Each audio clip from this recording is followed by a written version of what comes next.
tardes. Bienvenidos una vez más a una nueva clase de Derecho Penal, parte especial. El tema que nos convoca hoy va a ser los delitos de hurto. En principio vamos a hablar del bien jurídico tutelado. El bien jurídico tutelado es la propiedad. Entendemos a la propiedad en un ámbito más amplio, tal vez, del que hace referencia el Código Civil, porque hace la referencia a lo que es la tenencia y no el dominio sobre la cosa. Es decir, los delitos de hurto, como también los delitos de robo, que vamos a ver en la posterior clase, vamos a ver que no protege la propiedad sobre la cosa, sino aquel que tenga, es decir, la tenencia, el tenedor de la cosa, porque el tenedor es aquel que está en posesión de esa cosa, pero que reconoce el derecho de propiedad en otra persona. Obviamente que si la cosa mueble le es sustraída al propietario, también va a quedar incluido dentro de estas figuras. Cuando hacemos referencia a la propiedad, es necesario que haya un menoscabo del carácter patrimonial del sujeto, pero esta referencia se hace en relación solamente a los que llamamos nosotros propiedad común y no propiedad especial. ¿Por qué? Porque vamos a ver que la propiedad especial está tutelada por la Ley de Propiedad Intelectual, que es la Ley 11723, como así también por la Ley de Marcas y Patentes. Es decir, todo lo que sea, por ejemplo, derechos de autor, derechos sobre marcas y patentes, no van a quedar incluidos en estas figuras que vamos a ver en el día de la fecha y en las clases subsiguientes. A su vez hay otros delitos contra la propiedad con los cuales vamos a hacer sus diferencias, ¿no? Es decir, el primer delito vamos a ver que es el de extorsión. A diferencia de lo que ocurre con el delito de hurto, en la extorsión vamos a ver que la entrega es realizada por la víctima. ¿Por qué? Porque la víctima es justamente, se le exige esa entrega de una suma de dinero bajo amenazas, es decir, específicas. En este caso concreto, en el delito de hurto va a haber un apoderamiento por parte del autor y un desapoderamiento por parte de la víctima, que después vamos a explicar con creces en qué consiste esto del apoderamiento y del desapoderamiento, en tanto en su aspecto objetivo y en su aspecto subjetivo. Lo mismo pasa en el delito de estafa o en las defraudaciones en general. Nosotros cuando vemos defraudaciones vamos a ver que hay defraudaciones por fraudes y defraudaciones por abuso de confianza. En las defraudaciones por abuso de confianza nos vamos a dar cuenta en que el sujeto activo aprovecha una circunstancia anterior en el cual tomó posesión de la cosa para luego violar la confianza que le fue depositada por el tenedor o por el propietario. Por ejemplo, en el caso de lo que es la defraudación por administración fraudulenta. En cambio, en las defraudaciones por fraude se tienen que dar los elementos típicos de los delitos de estafa, que está tipificado en el artículo 172 del Código Penal y que habla de un ardid o un engaño para inducir a error al sujeto pasivo y lograr de este una disposición patrimonial en perjuicio de su ejido patrimonial, que estamos diciendo justamente ahora, en perjuicio de su patrimonio. En cambio, en el hurto vamos a ver que la persona que es autora del hecho se apodera de la cosa mueble, provocando así un desapoderamiento del sujeto pasivo. ¿En dónde encontramos tipificado el delito de hurto? Bueno, vamos a ver lo que está en el artículo 162 del Código Penal de la Nación. ¿Qué dice el artículo 162? Vamos a leerlo. Será reprimido con prisión de 1 mes a 2 años el que se apoderare ilegítimamente de una cosa mueble, total o parcialmente ajena. Entonces, acá vamos a ver en la primera parte que el verbo típico consiste en un apoderamiento ilegítimo. Sujeto activo obviamente puede ser cualquier persona, es un delito común, es decir, no requiere una característica especial de autor, y sujeto pasivo es aquel que tiene la tenencia de la cosa. Nosotros cuando hablamos de tenencia, es la definición, como les dije anteriormente, prevista en el artículo 2352 del Código Civil, que dice: el que tiene efectivamente una cosa pero reconoce en otro la propiedad es simple tenedor de esa cosa y representante de la posesión del propietario, aunque la ocupación de la cosa repose sobre un derecho. Por ejemplo, el 2351 hace referencia también a la posesión y el 2506 hace referencia al dominio. Esto, como les dije anteriormente, no implica que al propietario no se le reconozca derechos, pero no necesariamente quien tiene la cosa tiene que ser el propietario. Entonces, se requiere por lo tanto que exista un apoderamiento ilegítimo. Ese apoderamiento ilegítimo implica la existencia de varias teorías. ¿Cómo son estas teorías para determinar cuál es el momento consumativo del hurto? La primera teoría que vamos a encontrar es la teoría del aprehencio. La teoría del aprehencio dice que el hurto se consuma cuando el sujeto activo pone manos sobre la cosa. Otra de las teorías es la llamada teoría del amotio. Ellos dicen que el hurto se consuma cuando la cosa es transportada por el autor del hecho de un lugar a otro. Posteriormente tenemos la teoría de la ablatio, es decir, esta es la teoría que establece que es necesario para consumar el hurto, o en su caso también vamos a ver que el robo es lo mismo, el quitar la cosa de la esfera de custodia del tenedor. Y por último tenemos la teoría de la ilatio, que se basa en la misma teoría que la anterior, es decir, requiere sacar la cosa de la esfera de custodia del tenedor, pero alarga el momento consumativo a la realización de actos de uso, goce y destinación de la cosa. Entonces, para determinar cuál es el momento consumativo del hurto y eventualmente del robo, tenemos 4 teorías. La teoría del aprehencio, la teoría del amotio, la teoría de la ablatio y la teoría de la ilatio. Ahora vamos a ver, según los doctrinarios argentinos, cuáles de todas estas teorías son las que se aplican en nuestro país. Concretamente, los tratadistas clásicos de nuestro país, como es Soler, Nuño y Fontás Balestra, dicen que no es necesario poner manos sobre la cosa. ¿Por qué? Porque puede ser que el hecho haya sido realizado por el autor o haya sido realizado mediante una autoría mediata. Acuérdense ustedes cuando vieron parte general que autor mediato es aquel que se vale de otro, que actúa sin dolo, es decir, amparado en una causa de justificación o amparado en una causal de inculpabilidad. Por lo tanto, descartamos la primera teoría, que es la teoría de la aprehensión. La segunda teoría que habíamos visto era la teoría del amotio, es decir, la necesidad de mover la cosa de un lado al otro. Bueno, los tratadistas también dicen que esto no es necesario porque yo puedo consumar un hurto sin mover la cosa del lugar. Por ejemplo, el caso de aquel que concurre a un domicilio y se toma un jugo de una botella, es decir, no hay un transporte de la cosa de un lugar a otro.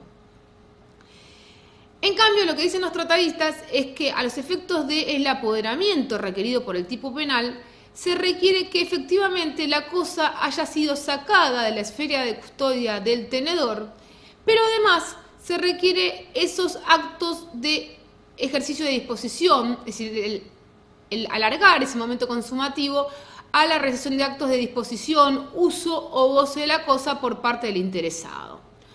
Lo que no es necesario, según los autores, es el llamado animus res sibi habendi. ¿Qué significa esto? Significa que no es necesario que el agente o el autor del hecho realice actos de propiedad de la misma forma en que lo haría el titular de esa cosa. Entonces, dijimos que es necesario un apoderamiento por parte del autor y a su vez es necesario que ese apoderamiento signifique un desapoderamiento de la cosa que se le realiza a la víctima. Por ejemplo, lo que estábamos hablando recién, el caso de Mesger, que es muy conocido y muy citado en los tratados, de aquel que suelta un pájaro y lo echa a volar. Es decir, cómo tipificaríamos esta conducta? Es decir, nosotros dijimos que era necesario un apoderamiento y un desapoderamiento. En esta situación tenemos un desapoderamiento de la víctima, pero no tenemos un apoderamiento por parte del autor. Entonces, en este caso, la conducta la encuadraríamos en el delito de daño como aquel que hace desaparecer un animal. Es decir, vamos a ver que en los delitos de daño la cosa está equiparada, el animal está equiparado a una cosa. Por lo tanto, no encuadraría en el hurto, sino que encuadraría en el daño. Lo mismo pasa en algunos ejemplos que ponen algunos autores en relación a, por ejemplo, si yo le sustraigo un sombrero a alguien con ánimo yucandi y luego lo tiro, es decir, no hago actos de disposición, tampoco quedaría, es decir, tipificado este delito de hurto. Hay una serie de temas que son de interés, como es el tema del hurto del uso propio, el hurto de uso impropio y el hurto impropio. ¿Qué es el hurto de uso propio? El hurto de uso propio es el sujeto que entra en posesión de la cosa de manera legítima, pero la usa sin encontrarse autorizado para ello. Entonces, el hurto de uso propio es aquel que entra en posesión de la cosa de manera legítima y la usa cuando no está autorizado para usarla. El caso clásico es aquel en el cual yo dejo el auto en un garage y el garagista sale a dar una vuelta con mi auto sin estar autorizado para ello. Esta figura estaba contemplada en el artículo 37 del Decreto Ley 6582/58, pero ese artículo fue derogado, con lo cual actualmente, es decir, podríamos decir que se encuentra fuera de toda tutela penal. Lo que hablamos recién era el hurto de uso propio, después tenemos el caso del hurto de uso impropio. El hurto de uso impropio es la situación de aquella persona que sustrae una cosa para usarla, aún con ánimo posterior de devolverla. Supongamos, yo necesito ir a algún lado, veo una bicicleta atada a un poste, entonces digo, bueno, la voy a usar, me la llevo y posteriormente la dejo en otro lado, es decir, porque no tengo intención de quedármela. Esto perfectamente, es decir, el hurto de uso impropio, encuadra dentro de lo que es la figura de hurto. Y después nosotros tenemos lo que se llama el hurto impropio. El hurto impropio es el caso del dueño de una cosa mueble que la sustrae de quien la tiene legítimamente en su poder. Es decir, supongamos aquel caso en el que una persona deja estacionado el auto en la calle y como lo dejó mal estacionado, lo levanta la grúa y se lo lleva al lugar correspondiente, a algún garage. Entonces yo antes de retirar el auto tengo la obligación de pagar la multa. Bueno, si yo llego al garage y me llevo el auto sin pagar la multa, es decir, este sujeto obviamente tenía un derecho de retención sobre el bien hasta tanto yo pagar abonar a lo deudado. Entonces en estas circunstancias yo cometería lo que denominamos un hurto impropio. Pero el hurto impropio no tipifica en el artículo 162, sino que tipifica en el artículo 173, inciso 5 del Código Penal, porque es una forma de defraudación prevista justamente en el Código de manera separada al delito de hurto o al delito de robo. Es decir, entonces el hurto que nosotros llamamos hurto impropio no encuadra dentro del 162 que decíamos nosotros las figuras propiamente de hurto, sino que es una forma de defraudación prevista en el 173, inciso 5. Bien, hasta ahora hablamos que para el hurto tiene que haber una apropiación. Esa apropiación requiere, es decir, un apoderamiento del autor y un desapoderamiento de la víctima. Este desapoderamiento por ley tiene que ser ilegítimo. Ilegítimo, vamos a decir que consiste en un elemento de la antijuricidad incluido en el tipo penal, es decir, tiene que ser contrario a todo derecho, es decir, no quedarían incluidos en este caso en el tipo aquellas figuras en las cuales el autor está ejerciendo un determinado derecho. Entonces, apoderamiento ilegítimo de una cosa mueble. A ver, ¿qué entendemos por cosa mueble? El concepto de cosa mueble en materia penal es bastante más amplio que en materia civil. ¿Y por qué? Vamos a ver que en materia penal no solamente incluye las cosas muebles, es decir, previstas por el artículo 2311, sino que establece también la posibilidad de incorporar en el artículo los inmuebles por accesión, también inmuebles, es decir, que son cosas consideradas también cosas muebles a tenor del artículo 2316, y los inmuebles en carácter representativo. Ahora vamos a ver cada caso en particular. ¿Qué entendemos por cosa mueble? El 2311 dice que es tal todo objeto material susceptible de tener un valor. Es decir, obviamente, como explicábamos antes, cuando una persona es víctima de un delito contra la propiedad, en este caso el delito de hurto, sufre un menoscabo de carácter patrimonial, es decir, se ve disminuida su patrimonialidad, para decirlo de alguna manera. Es decir, se ve disminuido su patrimonio.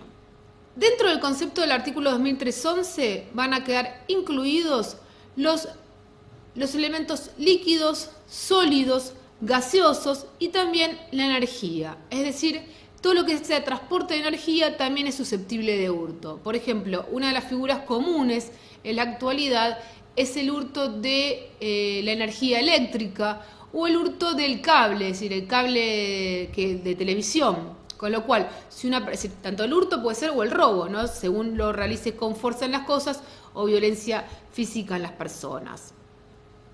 Los bienes muebles, según el artículo 2318, son aquellos que pueden transportarse de un lugar a otro, sea moviéndose por sí mismos, sea que se muevan por una fuerza externa. ¿Qué pasa?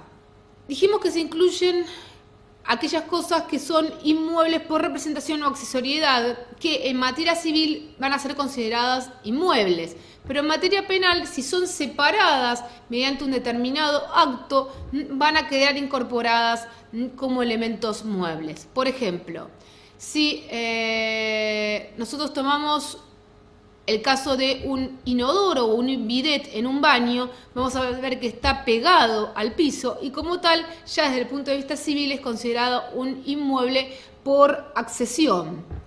Sin embargo, si el autor logra cortarlos, podríamos decir que estamos en una situación eventualmente de robo, ¿no? Porque hay una fuerza en las cosas, pero que perfectamente encuadraría dentro de estas figuras, a pesar de tratarse de un bien inmueble desde el punto de vista civil.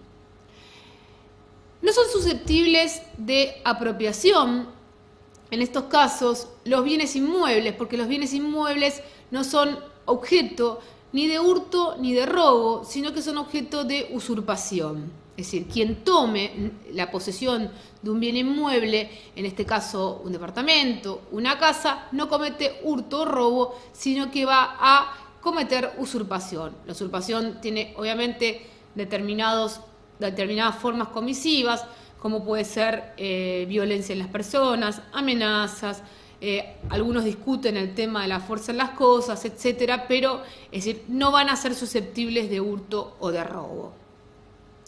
No son susceptibles tampoco de hurto o de robo los bienes que se denominan res nullius, es decir, aquellos bienes que no tienen dueño, los bienes res delectae, es decir, abandonados por sus dueños, y las cosas perdidas. ¿Qué pasa? Las cosas perdidas vamos a ver que son susceptibles de una apropiación indebida, es decir, que está tipificada como delito de defraudación, atenuada a tenor del artículo 175, inciso 1. Es decir, quien encontrase una cosa perdida por su dueño y si ese propietario o tenedor de esa cosa, vamos a ver que no comete delito de hurto o de robo, sino que simplemente comete delito de defraudación atenuada. Otro tema que en un momento se discutía, pero en la actualidad es considerado objeto de hurto o eventualmente de robo es el tema de las cartas.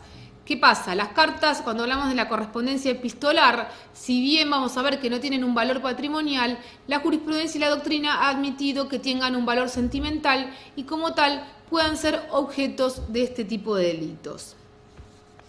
Entonces, todas estas características que venimos hablando recientemente van a ser aplicadas tanto al delito de hurto como al delito de robo. Después vamos a ver que si bien el delito de robo, que es decir, no es materia de la clase de hoy, sino de la próxima clase, es un hurto agravado porque se realiza con fuerza en las cosas o violencia física en las personas. Lo cierto es que está tipificado de manera separada el hurto. El hurto está tipificado en el artículo 162 y el robo en el 164.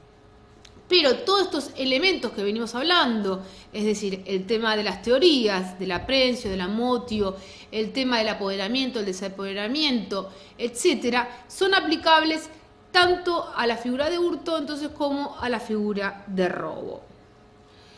El tema que vamos a ver ahora son concretamente los llamados hurtos calificados. ¿Qué pasa con este tema de los hurtos calificados? El 163 establece que se aplicará penas de 1 a 6 años en los siguientes casos.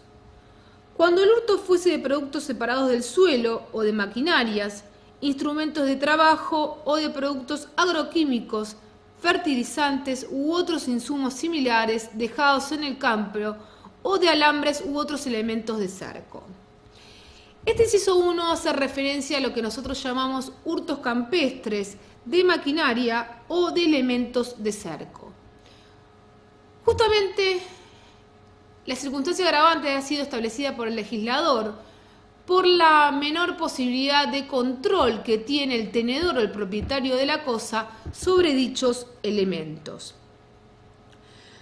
Cuando el código habla de el hurto de productos separados del suelo, vamos a ver que el concepto de productos es un concepto más amplio que el que se hace referencia en materia civil. ¿Por qué? Porque en materia civil se hace la diferenciación entre los que se llaman productos y frutos. Los productos son aquellos que una vez extraídos del suelo no vuelven a producirse. En cambio, los frutos son aquellos que una vez extraídos se siguen produciendo en forma periódica. Dentro del concepto de frutos y productos, a pesar de que hubo una reticencia por parte de doctrina y jurisprudencia, vamos a encontrar que en la actualidad los autores son contestes en considerar que pueden encontrarse también incluidos en el tipo previsto de hurto calificado en lo que son los productos mineros, o sea, aquellos que se extraen del suelo, ¿no?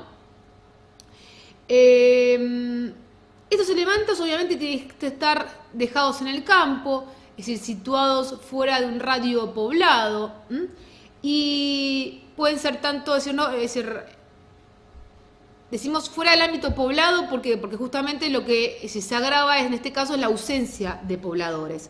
Consideramos que no constituye campos las estancias, las dependencias, los garages, es decir, todo aquello que fuera cercano a lo que es el casco de la estancia propiamente dicho. A su vez, la ley habla de productos, o vamos a decir también frutos, que tienen que estar separados del suelo. La separación del suelo se produce mediante una tarea realizada por el hombre, es decir, mediante una estivación, separación, recolección, es decir, realizada a mano, por medio de tractores, es decir, las posibilidades son varias, pero es necesario que ese trabajo sea realizado previamente por el hombre. ¿Por qué? Porque si este trabajo no fue realizado previamente por el hombre y el que se tomó el trabajo de realizarlo fue la persona concretamente que lo hurtó, va a encuadrar en el tipo básico, pero no va a encuadrar concretamente en el tipo agravado al cual estamos haciendo referencia. Otros casos son los casos que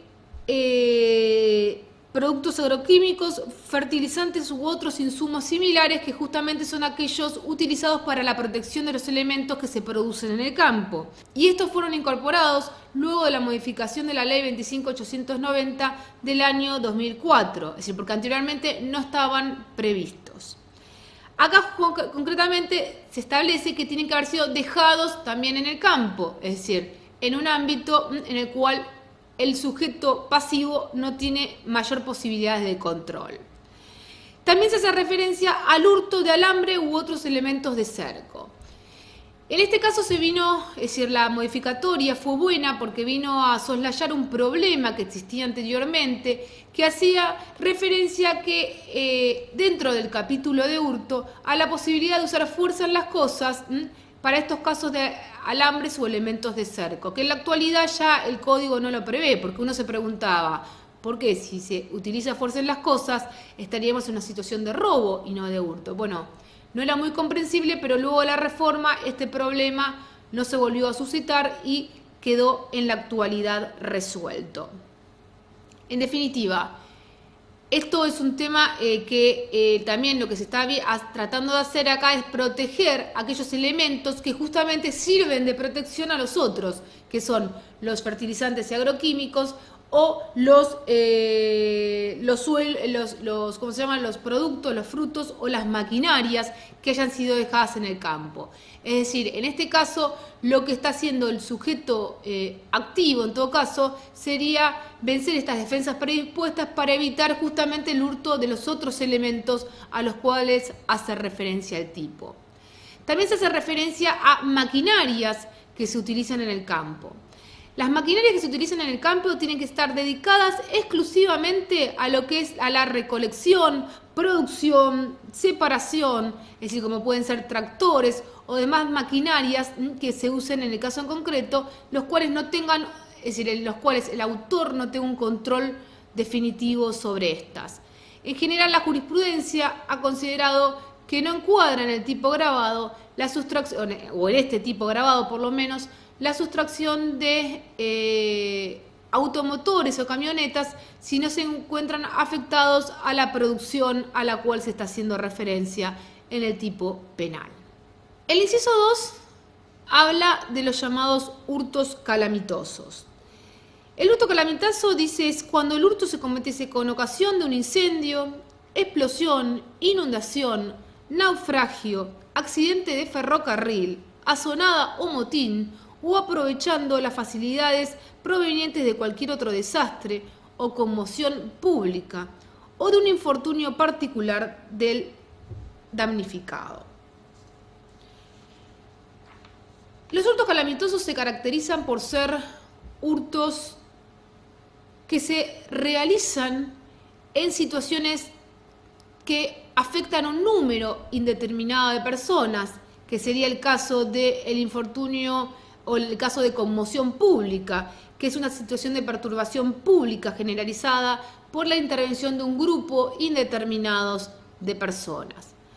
También hay otra situación que prevé el Código Penal, que es la situación del infortunio particular del damnificado. Serían esos casos en el que la víctima surge un perjuicio específico, como podríamos decir, como ejemplo, un paro cardíaco, una descompensación, una lipotimia, etcétera, en el cual tiene menores posibilidades de defensa frente a un tercero que intenta cometer ese hurto. Es decir, obviamente para que encuadre dentro del tipo penal es necesario que haya este elemento objetivo, es decir, que haya una situación de conmoción pública o de infortunio particular del damnificado, y que el sujeto activo, es decir, quien realiza la conducta prevista en el tipo, se aproveche de esa situación específicamente, porque de lo contrario faltaría ese elemento subjetivo requerido por la norma. Es decir, aparte del dolo, es necesario este especial elemento que es que se aproveche de esa situación. Los casos, es decir, digamos, que a los cuales se hace referencia, son incendio, explosión, inundación, son situaciones que son meramente ejemplificativas, ¿sí? Porque se habla también de cualquier otro desastre, es decir, que no se hace una enunciación tasativa en el caso en concreto, porque también se habla de cualquier otro infortunio particular. No requiere mayor especificación lo que es un incendio, una explosión, tal vez sí lo que puede ser una azonada o un motín, es decir, la azonada está definida por el diccionario de la Real Academia Española como una reunión tumultuaria y violenta para conseguir un fin, dice generalmente, de tipo político. Y el motín también es un movimiento desordenado de una muchedumbre, por lo general contra una autoridad constituida. Estas son las definiciones, como les decía yo, que da el diccionario de la Real Academia Española, y que, bueno, el resto de las circunstancias de tiempo, de modo y de lugar son perfectamente claras. Es decir, unos casos de hurto calamitoso que se dio bastante en nuestro país fueron situaciones de los hurtos provocados cuando fueron las explosiones de la Embajada de Israel y la explosión de la AMIA, sobre todo en la AMIA, en la cual había una biblioteca bastante importante y había una serie de libros que eran considerados incunables, y mucha gente aprovechaba, es decir, esta circunstancia para llevarse lo que podríamos decir un souvenir, pero en definitiva lo que se estaba cometiendo era un hurto de tipo calamitoso. El inciso 3 de la ley también hace referencia a otra situación agravante, que es el uso de llave o ganzúa, llave falsa, ganzúa, etc. Y dice lo siguiente: cuando se hiciese uso de ganzúa, llave falsa u otro instrumento semejante, o de la llave verdadera que hubiese sido sustraída, hallada o retenida. Acá también lo que se trata de lograr es vencer las defensas predispuestas por el titular o por el tenedor de la cosa para evitar que se disminuzca su patrimonio. Tengamos en cuenta que una ganzúa es cualquier instrumento que venga a reemplazar la llave para, es decir, lograr abrir el mecanismo de ignición de la cerradura, ¿no? Es decir, es necesario que la cosa esté, es decir, dejada bajo llave. Es decir, quien ingresa a un domicilio y utiliza una llave para ingresar, ya encuadraría dentro de este tipo penal. En el caso de la ganzúa es cualquier elemento, es decir, supongamos una chapita limada, que haga funciones de llave. Llave falsa es una copia, digamos, de la llave verdadera, u otro instrumento, dice, semejante, o llave verdadera que hubiese sido sustraída obviamente haya sido hurtada o robada, hallada, es decir, puede haber sido encontrada por el sujeto activo, o retenida es el caso de aquel que se le ha entregado la llave en préstamo con obligación de devolver y nunca la devolvió, aprovechando esa circunstancia para poder luego ingresar al inmueble para cometer el delito. Antiguamente, este tipo penal establecía concretamente que era necesario la utilización de la llave para ingresar al lugar donde se encontraba la cosa. Entonces se discutía si el ingreso a un inmueble con llave era suficiente o era necesario que la cosa haya sido dejada bajo llave, por ejemplo, en una caja de seguridad o una caja bajo llave. Bueno, en la actualidad creo que no presta mayor dificultad el tipo penal porque se quitó ese párrafo, con lo cual el ingreso a un inmueble con llave falsa, ganzúa, hallada, retenida o sustraída es suficiente como para la configuración de esta circunstancia agravante.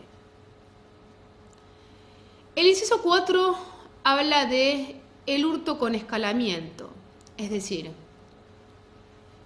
cuando el hurto se perpetuare, dice, con escalamiento. Normalmente uno piensa que escalar es subir.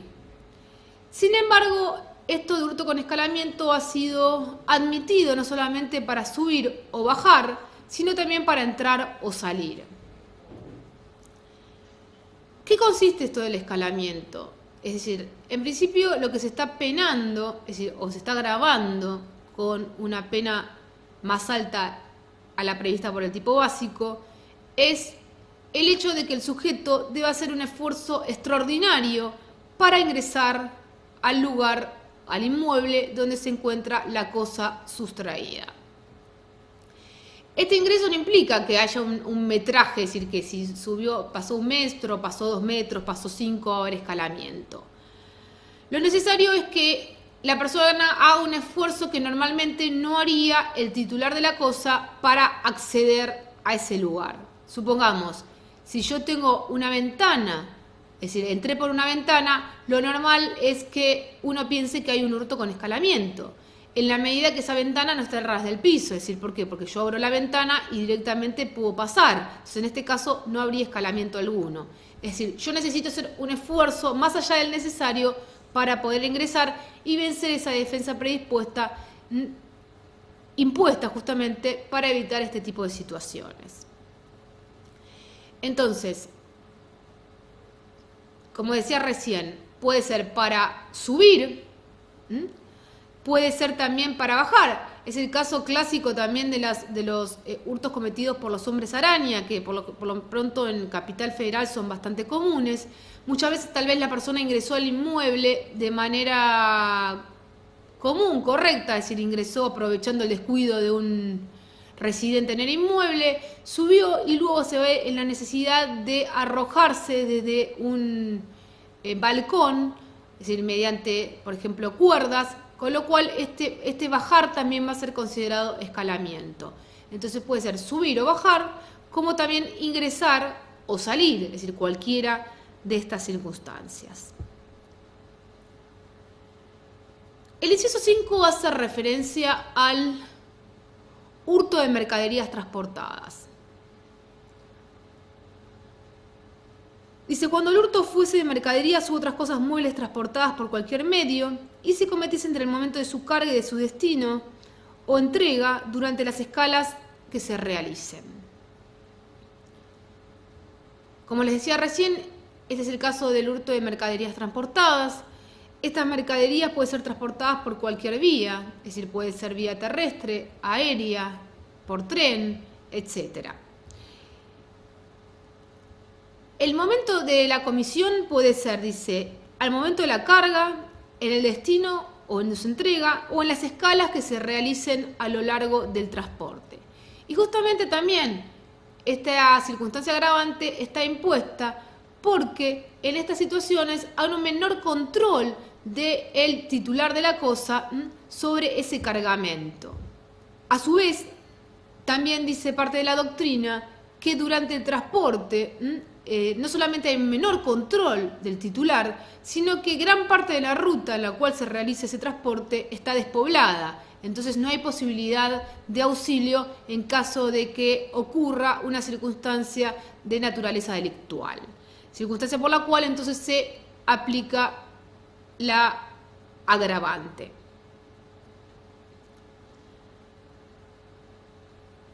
El inciso 6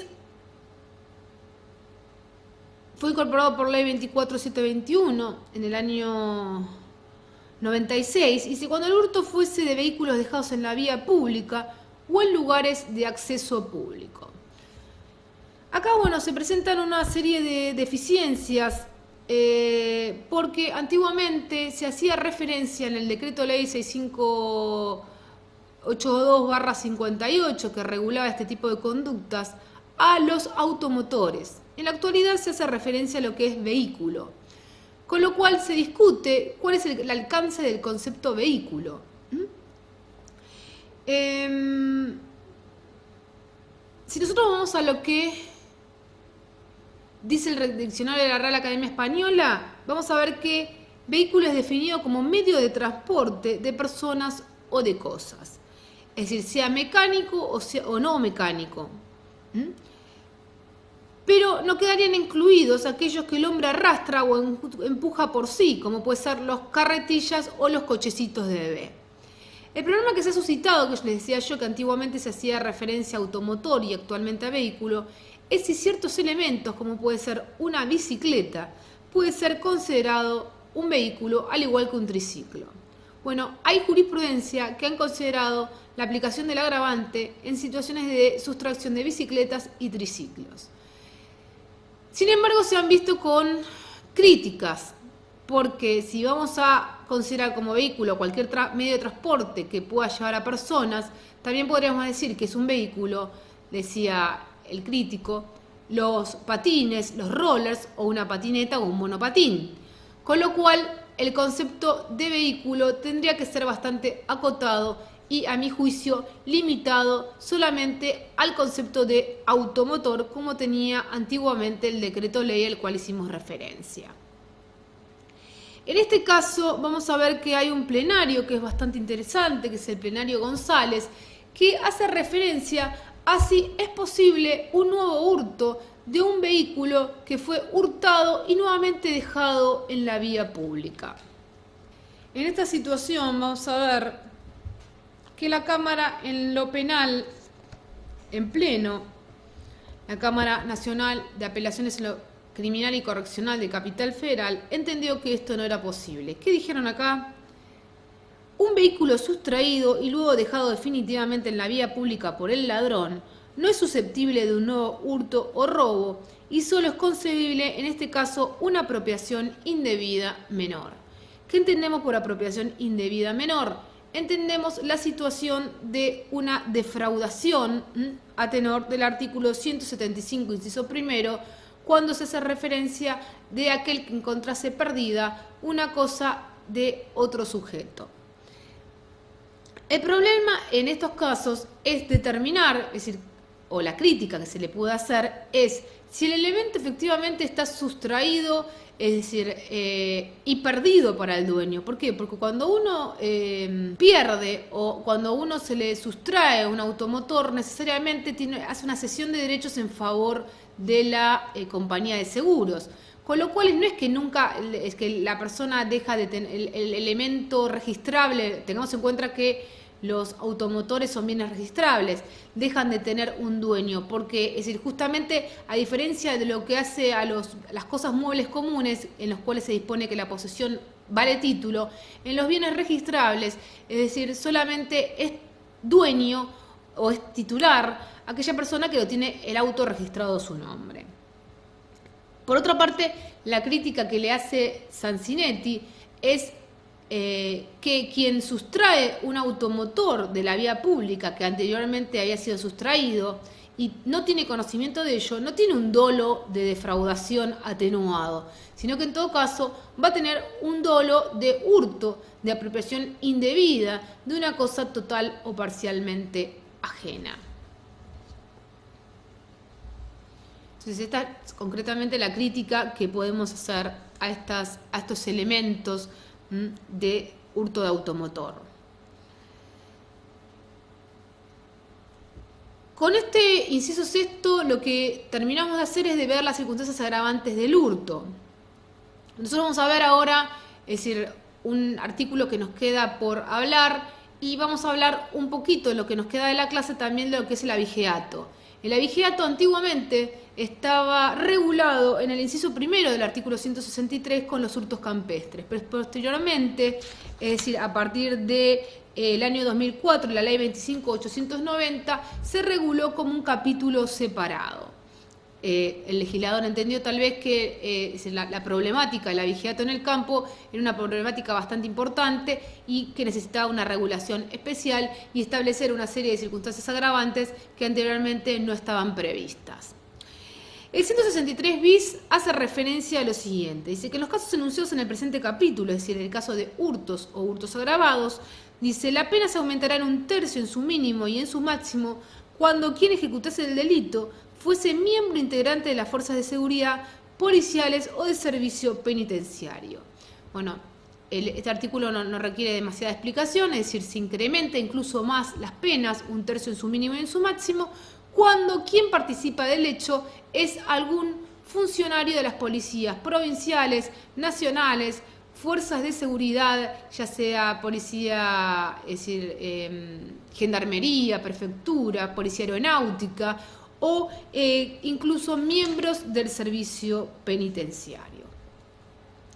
En este aspecto hemos terminado entonces el concepto de hurto, pero vamos a hacer referencia en lo que nos queda, que serán unos 10 minutos, a el delito de abigeato.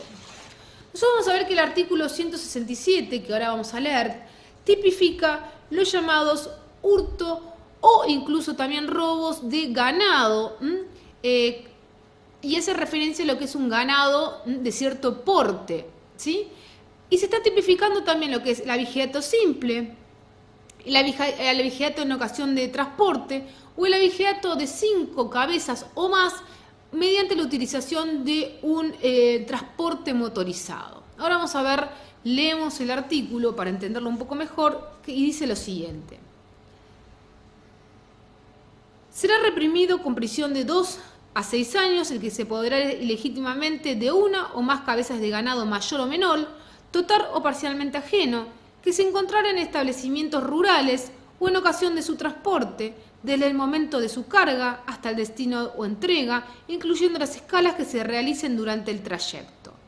La pena será de 3 a 8 años de prisión si el abigeato fuese de 5 o más cabezas de ganado mayor o menor y se utilizare un medio motorizado para su transporte. Entonces, reiteramos, abigeato simple, abigeato en ocasión de transporte y abigeato de 5 o más cabezas utilizando transporte motorizado. ¿Qué consiste acá el abigeato?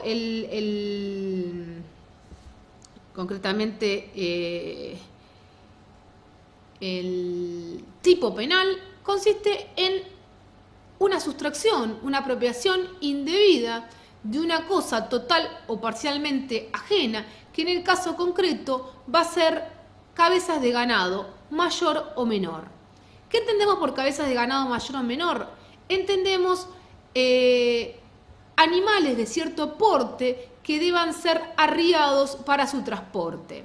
Es decir, no quedan encuadrados dentro de este tipo de animales los cuadrúpedos pequeños, como pueden ser las aves, los conejos, las nutrias. Es decir, tienen que ser cuadrúpedos de cierta alzada. Cuando nosotros hablamos de cierta alzada, es necesario tomar en cuenta la cruz, que es la parte acá intermedia, hasta el piso, para determinar, es decir, si se trata de un cuadrúpedo susceptible de abigeato.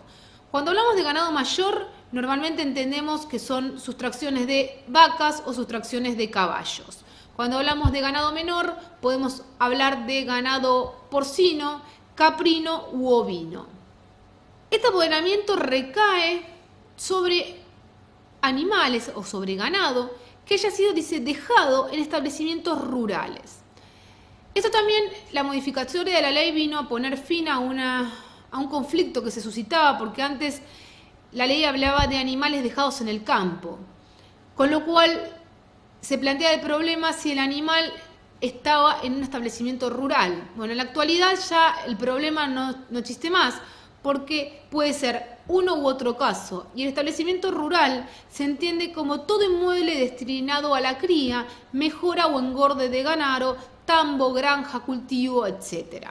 Entonces, perfectamente el animal pudo haber sido dejado tanto en el campo como en la situación del establecimiento rural. Es decir, el establecimiento rural se entiende en un concepto amplio que incluye también al campo que lo rodea. Dice, o en ocasión de sus transportes, esto es similar al robo de mercaderías transportadas, se equipara cuando vimos nosotros el caso de los hurtos de mercaderías transportadas desde el momento de su carga hasta su destino o entrega, incluyendo las escalas que se realizan en su trayecto. Obviamente, por el menor control que el titular de estos bienes jurídicos tiene sobre la cosa. Acuérdense que el animal está equiparado a una cosa mueble. Por último, se habla del abigeato de 5 o más cabezas, es decir, pero es necesario no solamente que se sustraigan 5 o más cabezas, sino que además es necesario que el transporte se realice en forma motorizada para quedar incluido en esta situación en particular. Es decir, ¿por qué? Porque la pena es más alta que la del tipo básico de abigeato, que es de 2 a 6 años, en este caso es de 3 a 8. El 167 Quarter establece una situación de circunstancias agravantes para determinadas ocasiones en que se produce el abigeato. El inciso primero dice que se establecerá como agravante si el abigeato se produce con las modalidades o con las condiciones previstas en el artículo 164. Es decir, que en vez de tratarse de un hurto, se trata de un robo.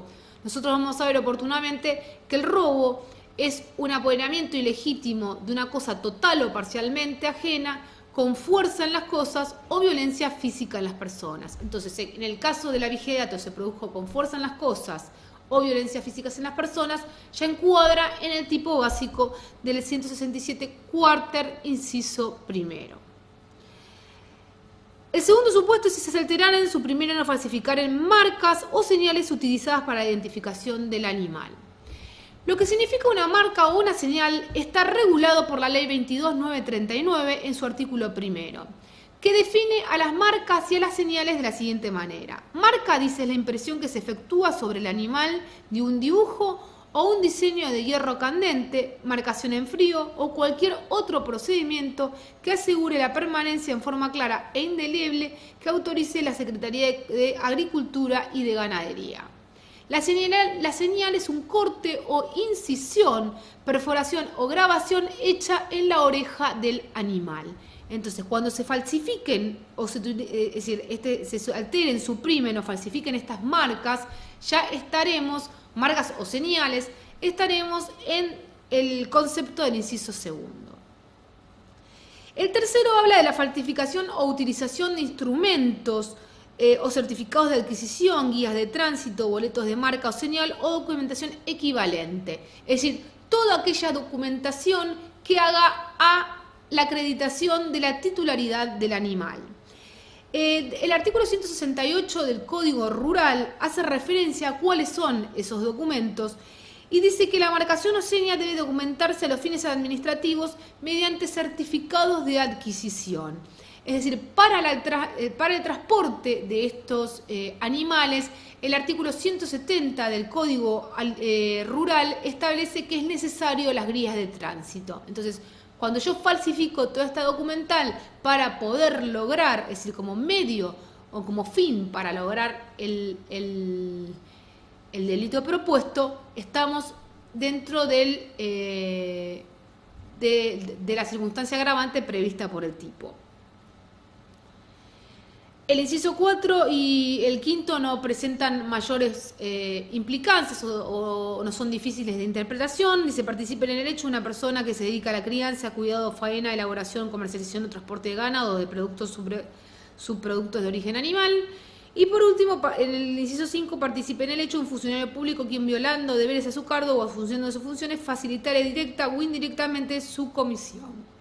En este caso es necesario que la persona, que el funcionario público, es decir, aproveche la circunstancia de que le da su calidad de tal para violar sus funciones, que justamente era la de evitar la producción de este tipo de resultados ilícitos. Y el inciso 6 habla de una situación similar al concepto de banda, que después vamos a ver cuando veamos el robo, que es que en el hecho, durante la ejecución del hecho, participen por lo menos 3 o más personas. Acá dice que participen en el hecho 3 o más personas, pero se entiende, al igual que el concepto de banda, que tiene que ser durante el momento de ejecución del hecho.